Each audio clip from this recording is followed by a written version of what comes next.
The hallway smelled like privilege and old money. Polished marble floors reflected the morning light streaming through cathedral windows, and every student who passed wore the kind of confidence that came from never having to worry about anything real. Elysia Central Academy wasn't just a school. It was a fortress where the children of billionaires, politicians, and legacy families learned to maintain the empires their parents had built. And into this world of designer backpacks and inherited arrogance walked Marina James, carrying 3 textbooks and a secret that would shake the entire institution to its foundation. She kept her eyes down as she navigated the main corridor, trying to remember the route the admissions counselor had shown her yesterday. Locker 217, East Wing, 2nd floor. She'd memorized it like she memorized everything, committing the map to memory, because asking for directions felt too much like admitting weakness. Before we continue, if you're already hooked by this story, hit that like button and subscribe so you don't miss what happens when this bully realizes who he's messing with. And drop a comment telling me where you're watching from. I love hearing from you all. The stares started immediately. Not subtle glances, but full-on, unashamed staring. Marina was used to it by now, the way people looked at her like she was a puzzle they couldn't solve. A black girl with natural hair in a school that looked like a country club brochure. She wore the standard uniform, white button-down, navy blazer, plaid skirt, but somehow it fit differently on her than on the girls who passed by in clusters, whispering behind perfectly manicured hands. She found her locker and worked the combination 3 times before it finally opened. Inside, someone had already left a note. Her stomach sank as she unfolded it, already knowing what it would say before she read the words. "Scholarship trash doesn't belong here. Go back to wherever you came from." Marina crumpled the note and shoved it deep into her backpack. First day, not even first period yet, a new record. She didn't know that 20 feet away, Bryce Rowan was watching her with the kind of predatory interest that had made him the most feared student at Elysia Central. Tall, athletic, with the kind of effortless good looks that came from generations of good genes and better health care, Bryce ruled the school with a combination of charm and casual cruelty. Teachers loved him because his father donated entire buildings. Students feared him because his wrath could destroy your social life before lunch period ended. And he'd just found his new target. What Marina didn't know, what Bryce couldn't possibly know, was that the quiet girl fumbling with her locker combination wasn't what she appeared to be. She wasn't a scholarship student. She wasn't some charity case admitted to fill a diversity quota.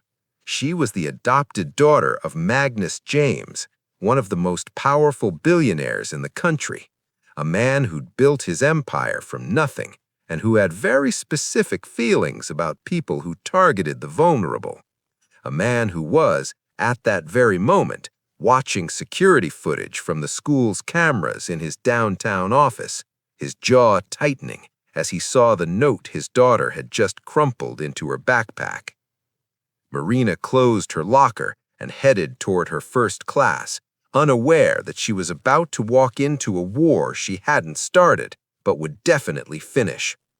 Unaware that the bully watching her from across the hall had just made the biggest mistake of his life. Unaware that sometimes the quietest voices carry the most power, and that some stories don't begin with a roar. They begin with silence, the kind of silence that comes right before everything changes. Advanced literature was in room 304, according to Marina's schedule. She arrived 5 minutes early, hoping to claim a seat in the back where she could observe without being observed.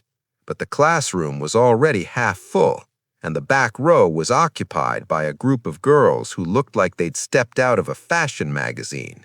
They stopped talking the moment Marina entered, their eyes tracking her every movement. She chose a seat in the middle, near the window, and pulled out her notebook. The morning sun cast long shadows across the antique desks, and Marina found herself wondering, not for the first time, why Magnus had insisted she attend Elysia Central. He'd offered her private tutors, online academies, anything she wanted, but he'd also suggested, in that gentle way of his that wasn't really a suggestion, that she might benefit from experiencing what he called the real world of privilege. You need to understand the people you'll be working with someday, not from a distance, but from inside their world. You need to see how they think, how they operate, because one day you're going to change that world, and you can't change what you don't understand. Marina hadn't argued. She never argued with Magnus, not because she was afraid of him, but because he'd earned her trust in ways no one else ever had. He'd found her in the foster system 4 years ago, a broken 14-year-old who'd learned that silence was safer than speaking, that invisibility was better than being seen. He'd given her a home, a family, and most importantly, he'd given her time. Time to heal, time to find her voice again, time to remember who she was before the world had tried to break her. The classroom filled up quickly. Students chatted easily, comparing notes on weekend parties and summer vacation plans. No one spoke to Marina. She might as well have been invisible. Which was fine. Invisible was safe. The teacher, Mrs. Ashford, swept in precisely as the bell rang. She was an elegant woman in her 50s, with silver hair pulled back in a tight bun and reading glasses that hung on a chain around her neck. She commanded the room immediately, her presence silencing the chatter. "Good morning, class. I trust you all had productive summers. We'll be beginning with The Great Gatsby this semester, which I'm sure you've all already read as indicated in your summer assignment." Marina had read it 3 times. She'd also read critical analyses, historical context essays, and 2 academic papers on Fitzgerald's use of color symbolism. Reading was what she did when the nightmares came, when the memories of the before times threatened to surface. Books were safer than people. "Miss Thompson, perhaps you'd like to start us off with your thoughts on Gatsby's character arc." A blonde girl in the front row launched into a well-rehearsed analysis that sounded like it had been copied straight from SparkNotes. Mrs. Ashford listened with an expression of polite disappointment. "Adequate, but superficial. Anyone else care to offer a deeper interpretation?" The classroom remained silent. Marina felt the familiar urge to speak, to share the connections she'd made between Gatsby's reinvention and the American immigrant experience, between his desperate pursuit of an impossible dream and the inherent tragedy of defining yourself by someone else's standards. But speaking meant being noticed. Being noticed meant becoming a target. She'd learned that lesson early and learned it well. "No one?" Mrs. Ashford's eyes swept the room, landing briefly on Marina before moving on. "How disappointing. I had hoped—" The classroom door burst open. Bryce Rowan strolled in 15 minutes late with the kind of casual arrogance that suggested he knew no one would call him on it. "Sorry, Mrs. Ashford. Coach needed to discuss strategy for the season." "Of course, Mr. Rowan. Please take your seat." Marina watched in fascination as the entire energy of the room shifted to accommodate Bryce's presence. Students sat up straighter. The girls preened. Even Mrs. Ashford's stern expression softened slightly. This was power, Marina realized. Not the kind that came from money, though Bryce certainly had that. This was social power, the kind that made people rearrange themselves around you like planets orbiting a sun. Bryce's eyes scanned a room, looking for his usual seat, and landed on the empty desk next to Marina. His expression shifted, something calculating crossing his features, before he smiled and headed her direction. "This seat taken?" he asked, though he was already pulling out the chair. Marina shook her head, keeping her eyes on her notebook. "Great," he settled, spreading his belongings across both desks in a casual invasion of her space. "You're new, right? I'm Bryce." She nodded, but didn't look up. "Not much of a talker, huh? That's cool. Mysterious and silent. I can work with that." A few students snickered. Marina's cheeks burned, but she kept her expression neutral. Mrs. Ashford cleared her throat. "Mr. Rowan, if you're quite finished with your introduction, perhaps you'd like to contribute to our discussion of The Great Gatsby." "Sure thing, Mrs. A. What are we discussing?" "Gatsby's character arc and its relationship to broader themes in the novel." Bryce leaned back in his chair, radiating confidence. Easy! Gatsby's basically a fraud who tries to buy his way into high society and fails because you can't fake class. He dies alone because he chased something that was never real to begin with. Classic American tragedy. Thinking money can buy you anything.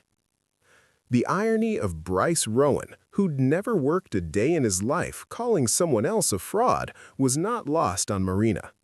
She bit the inside of her cheek to keep from responding. A somewhat reductive interpretation, but you've touched on something important, Mrs. Ashford said. The question of authenticity versus performance. What makes someone real in a world where everyone is performing a version of themselves? She looked directly at Marina. What do you think, Miss James? You've been very quiet. Do you have thoughts on this? Every eye in the room turned to her. Marina felt her throat close, her carefully constructed walls rising higher. Public speaking had been impossible since the incident. Even reading her grocery list out loud sent her heart racing. But Mrs. Ashford was waiting. The class was waiting, and Bryce was watching her with an expression that suggested he'd already decided she had nothing worth hearing. Marina's fingers tightened around her pen, but she said nothing. She didn't need to, because 20 miles away, in a corner office overlooking the city, Magnus James was making a phone call to Elysia Central's headmaster. A call about ensuring his daughter's adjustment period went smoothly. A call about the importance of creating an inclusive, respectful environment for all students. A call that mentioned, almost casually, his upcoming decision about whether to fund the school's new science building. The headmaster listened very carefully. And in room 304, as Mrs. Ashford droned on about symbolism and theme, Marina James sat in silence, unaware that the game had already changed, that the quiet girl everyone was underestimating had an army she didn't even know existed, that Bryce Rowan had just picked a fight with someone who'd been preparing for war her entire life. She just hadn't realized it yet. But she would. Oh, she would. The cafeteria at Elysia Central was a cathedral of social hierarchy. Crystal chandeliers hung from vaulted ceilings, and the lunch tables were arranged like kingdoms, each claimed by a different faction of the school's elite. Athletes dominated the south wing. Legacy students held court near the windows. The arts crowd clustered by the grand piano that no one ever played. Marina stood in the doorway with her tray, scanning for neutral territory. A table in the corner near the kitchen doors sat empty. She headed for it, keeping her eyes down, trying to make herself small. She almost made it. Bryce appeared out of nowhere, stepping directly into her path. His friends flanked him, a trio of boys who looked like they'd been genetically engineered to play lacrosse and torture freshmen. Behind them, a growing crowd sensed drama and began to gather. Well, well, the mystery girl. Bryce's smile was all teeth, no warmth. You know, I've been asking around about you. Nobody knows anything. No social media, no history at any of the feeder schools. It's like you just appeared out of thin air. Marina tried to step around him. He moved to block her. I'm talking to you. It's rude to ignore someone when they're being friendly. Leave her alone, Bryce. A voice from the crowd. Female. Marina couldn't see who. I am leaving her alone. I'm just welcoming our new student, right? He looked at Marina expectantly. You can talk, can't you? Or are you actually mute? His friends laughed. The crowd pressed closer, phones appearing, because nothing at Elysia Central was real until it was documented on social media. Marina's hands trembled. The tray shook, her apple rolling dangerously close to the edge. She could feel the panic rising, the same panic that always came when too many people stared, when too many eyes demanded something from her she couldn't give. "I'll tell you what I think," Bryce continued, warming to his audience. "I think you're a charity case, some feel-good diversity admission to make the school look progressive. Am I close?" Marina's jaw clenched. Words formed in her throat but wouldn't emerge, trapped behind years of trauma that had stolen her voice more effectively than any physical injury ever could.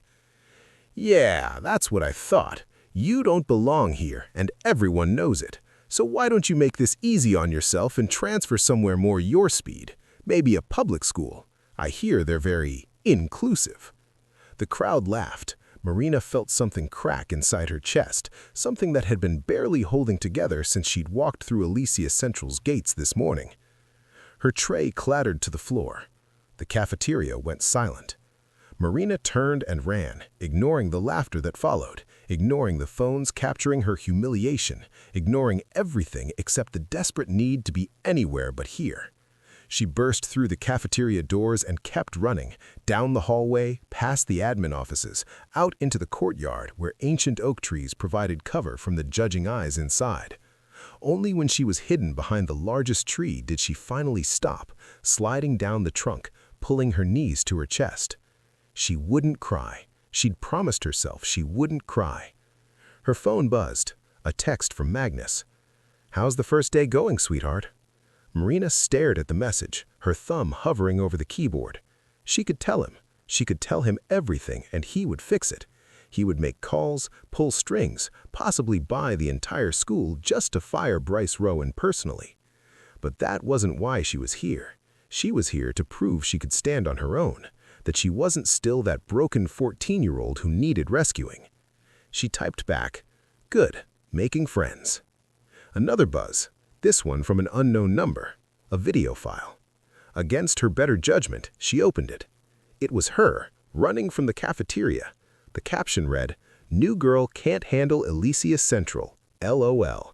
Hashtag scholarship trash. Hashtag can't sit with us." The video had already been viewed 300 times. The comments were worse than the video itself. Marina closed her eyes and focused on breathing. In through the nose, out through the mouth, the technique her therapist had taught her. Count to 10, remember that feelings aren't facts. Remember that other people's cruelty says more about them than about you. That was rough. Marina's eyes snapped open. A girl stood a few feet away, maybe 16, with dark skin and box braids pulled into a high ponytail. She wore the Elysia Central uniform, but had customized it with pins and patches that suggested she gave absolutely zero consideration to the dress code. "I'm Zara," the girl said, settling down beside Marina without waiting for an invitation. "And before you ask, yes, I saw what happened. Half the school saw what happened. Bryce is an ass." Marina said nothing, but she didn't move away either. "He does this every year," Zara continued, pulling out her phone. "Picks someone he thinks is weak and makes him his personal project. Last year, it was a kid who stuttered. The year before that, a girl with a facial birthmark. He's predictable like clockwork." She showed Marina her phone. "But here's the thing about Bryce. He's also stupid, really stupid, because he never bothers to actually learn anything about his targets before he attacks them." The screen showed a photo of Marina from last year's charity gala. She was standing next to Magnus, wearing a designer dress, smiling genuinely at something he had said. The caption identified her as Marina James, daughter of billionaire philanthropist Magnus James. "That's you, right?" Zara asked. "I recognized you from the foundation website. My mom works in grant management for one of Magnus James's companies. She showed me pictures when she heard he had adopted a daughter." Marina's stomach dropped. "Please don't tell anyone? Wasn't planning to. Your secret's safe with me," Zara grinned. "But I have to ask, why are you letting Bryce treat you like that? You could destroy his entire life with one phone call." "Because that wouldn't prove anything," Marina said quietly. Her voice felt rusty from disuse, but it was there. Magnus wanted me to attend a regular school, to experience what normal kids experience. If I use his influence to solve my problems, then I'm not really standing on my own." "Noble," Zara said. "Also kind of insane, but I respect it." She stood it, brushing off her skirt. "For what it's worth, Bryce Rowan is going to regret messing with you. Maybe not today, maybe not tomorrow, but eventually. Karma always collects." She walked away, leaving Marina alone with her thoughts and the viral video that was currently destroying what little social standing she might have had. What Zara didn't know, what no one at Elysia Central knew, was that karma wasn't going to wait for eventually. Because at that exact moment, in the headmaster's office, Marina James's assistant was delivering a message. The new science building project was moving forward. The $20 million donation was confirmed, but Mr. James had one small request regarding the implementation of the school's anti-bullying policies and the monitoring of certain students' behavior. Nothing invasive, of course, just a few cameras installed in common areas, for everyone's safety. The headmaster agreed immediately, and in the cafeteria, as Bryce Rowan basked in the glory of his viral video and accepted congratulations from his friends, he had no idea that every word, every action, every moment of cruelty was now being recorded. He had no idea that the quiet girl he'd just humiliated had access to resources that could end his reign of terror. He had no idea that the war had already started, and he was already losing. Marina didn't return to afternoon classes. Instead, she sat in the library, the one place at Elysia Central that felt safe. Floor-to-ceiling bookshelves created small alcoves where a person could disappear completely. She'd claimed one in the far corner, surrounded by dusty volumes on ancient philosophy that no one had touched in decades. Her laptop was open to the video that was now approaching 10,000 views. The comments had multiplied like bacteria, each one more creative in its cruelty than the last. Someone had created a meme. Someone else had started a betting pool on how long she'd last at Elysia Central. She should close the laptop, should stop reading, but there was something almost hypnotic about watching yourself become a joke in real time. Her phone rang. Magnus. She let it go to voicemail. It rang again immediately. This time she answered. "I'm fine," she said, before he could ask. "I saw the video." His voice was carefully neutral, which meant he was furious. Marina James didn't yell. He got quiet when he was angry. Dangerously quiet. "I'm pulling you out of that school." "No." "Magnus." "No." She said it louder this time, surprising herself with the force behind the word. "You wanted me to experience the real world. This is it. This is what happens to kids who are different, kids who don't have someone powerful protecting them. If I run now, what does that teach me?" Silence on the other end. Then, "It teaches you that you don't have to suffer to prove a point." "I'm not suffering. I'm learning." She closed her eyes, gathering courage. "Do you know why I stopped talking after what happened at the last foster home? Magnus, you don't have to. They told me I was nothing, that no one would ever want me, that kids like me were disposable." Her voice remained steady, though her hands shook. "And I believed them. I let their words become my truth. I made myself small and silent and invisible because that's what they told me I was." She opened her eyes, staring at the video on her screen. "But I'm not nothing, and I'm done letting other people's cruelty define me. So no, I'm not leaving Elysia Central. I'm going to stay. I'm going to finish what I started, and I'm going to do it without using your name, your money, or your power." Another long pause. Then Magnus laughed, a sound of genuine delight. "You sound like me when I was building my first company. Stubborn, probably stupid, definitely going to give me gray hair." "You're not alone in this fight. You don't have to be." "I know," she said. And she did.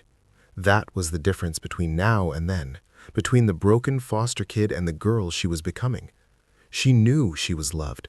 She knew she had support. She knew that choosing to fight her own battles wasn't the same as being abandoned to fight them. After she hung up, Marina sat in the silence of the library and made a decision. She pulled out her journal, the leather-bound book Magnus had given her when she first came to live with him, and began to write.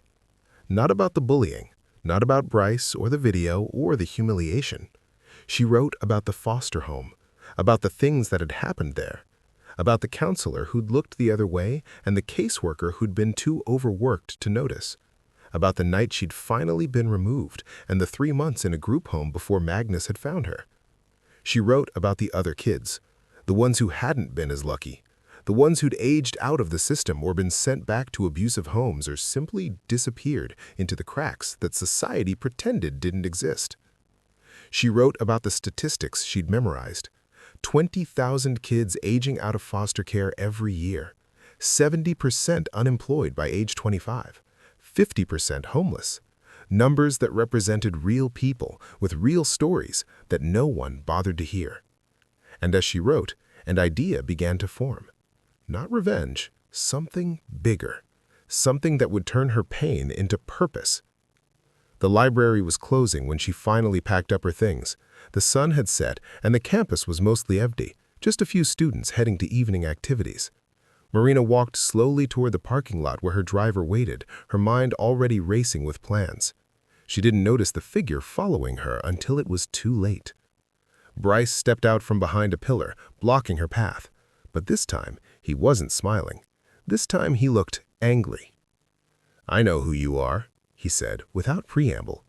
Marina's heart stopped. "I don't know what you—" "Magnus James's daughter, or adopted daughter, whatever." He pulled out his phone, showing her a screenshot of the charity gala photo. "One of my buddies recognized you. Did some digging. Turns out the scholarship trash is actually a billionaire's pet project." Marina forced herself to breathe. Stay calm. Don't react. "So here's what's going to happen," Bryce continued, stepping closer. "You're going to keep your mouth shut about today, about the video, about everything. Because if you don't, if you go crying to Daddy and get me in trouble, I'm going to make sure everyone knows the truth about you." "The truth?" Marina's voice was steady, despite the fear coursing through her. "What truth is that?" "That you're a fraud, that you're playing dress-up in designer clothes and pretending to be something you're not, that underneath all that money, you're still just foster care trash that nobody wanted." He smiled, cruel and confident. "I'll make sure everyone knows every embarrassing detail of your past, the group homes, the court cases, whatever sob story landed you in Magnus James's mansion. By the time I'm done, you'll be more than a joke. You'll be pitiful." Marina felt something shift inside her. Not breaking, hardening, crystallizing into something sharp and purposeful. "You're right," she said quietly. "I am from foster care. I did grow up in group homes. And yes, there are embarrassing details, painful stories, things I'd rather no one knew." She looked directly into his eyes. "But the difference between you and me, Bryce, I'm not ashamed of where I came from. I'm ashamed of what was done to me, but I'm not ashamed of who I am." Bryce's confident expression faltered slightly. "So go ahead," Marina continued, her voice growing stronger. "Tell everyone. Post about it. Make it viral. Because every person you tell is one more person who'll know that the foster care system is broken, that kids like me fall through the cracks every single day, that society would rather look away than help." She stepped forward, and Bryce actually took a step back. And they'll tell me about the foundation I'm going to start, the one that helps kids who are still in the system I escaped from." She walked past him, her shoulder brushing his. "Thanks for the idea, Bryce. I've been looking for a purpose project. I think you just helped me find it." Behind her, Bryce stood frozen, his carefully planned threat completely deflated by someone who refused to be threatened. Marina walked, keeping her head high until she reached her car. Only when she was safely inside, the door locked, did she let herself shake. Only then did she pull out her phone and text Magnus. "I think I'm ready to talk about starting that foundation we discussed, the one for foster kids." His response was immediate. "My office, tomorrow after school. Let's change the world." Marina smiled, a real smile, the first one all day. Bryce Rowan thought he could use her past as a weapon. He had no idea he'd just given her ammunition. But as she pulled out of the parking lot, she didn't notice the black sedan that had been parked across the street, didn't see the photographer who'd captured her entire confrontation with Bryce, didn't see the photos being uploaded to a private server sent to someone who'd been watching Marina James very carefully since she'd arrived at Elysia Central. Someone who had their own plans for Magnus James's daughter. Someone who understood that the best way to hurt a billionaire wasn't through his money, it was through his family. And Marina James had just made herself a very visible target. The next morning, Marina walked into Elysia Central with her head up and her shoulders back. She'd spent the evening with Magnus, planning the foundation, outlining their mission, discussing the legal framework they'd need. For the first time since arriving at this school, she felt like she had a purpose beyond just surviving. That feeling lasted exactly 17 minutes. The photographs were everywhere, printed out and taped to lockers, posted on every social media platform, texted in group chats and shared in stories. But these weren't the photos from the charity gala. These were different. Marina at age 12, hollow-eyed and skeletal, standing in front of a group home. Marina at 13, bruised and defeated, being led into a courtroom.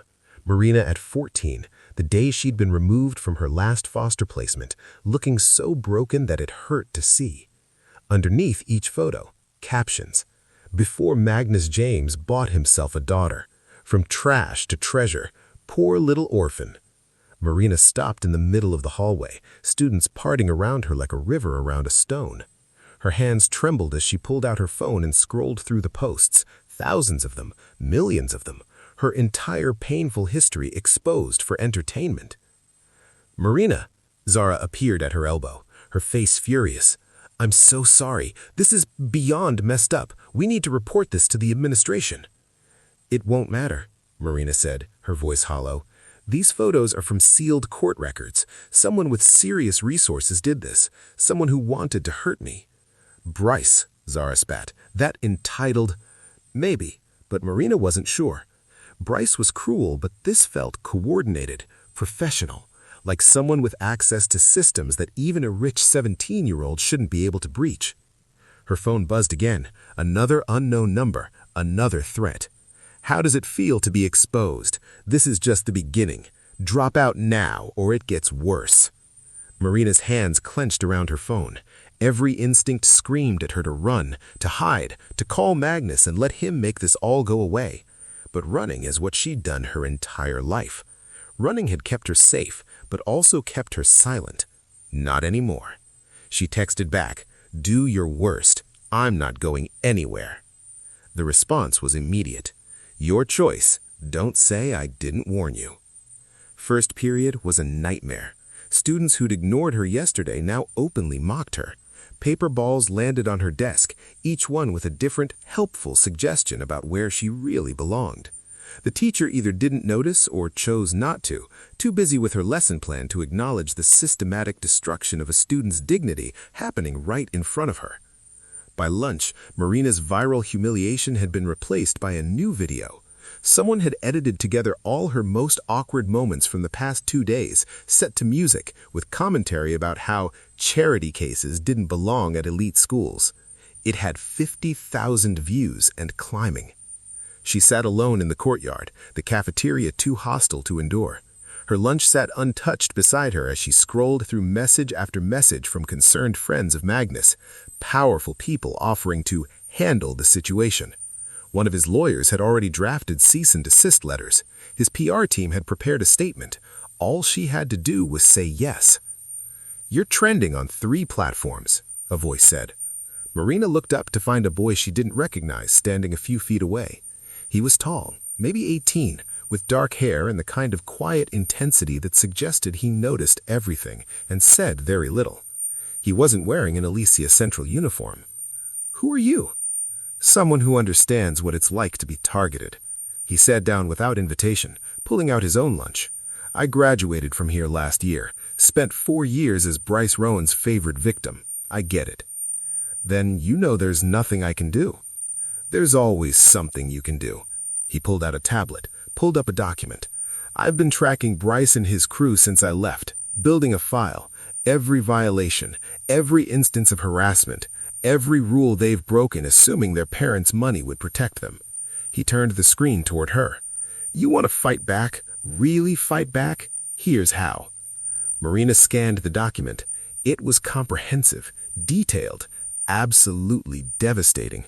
Evidence of academic fraud, bullying campaigns against a dozen students, even proof that Bryce's father had been making illegal donations to ensure his son's grades stayed high enough for college admission. Why are you showing me this? Because I heard about your foundation idea, about helping foster kids. He smiled slightly. I aged out of the system 3 years ago. Used a scholarship, a real one, to get into Elysia Central. Spent 4 years being reminded I didn't belong. But I graduated top of my class, got a full ride to MIT, and now I'm building an app to help kids in foster care navigate the system. He closed the tablet. People like Bryce, they think they're untouchable, but they're not.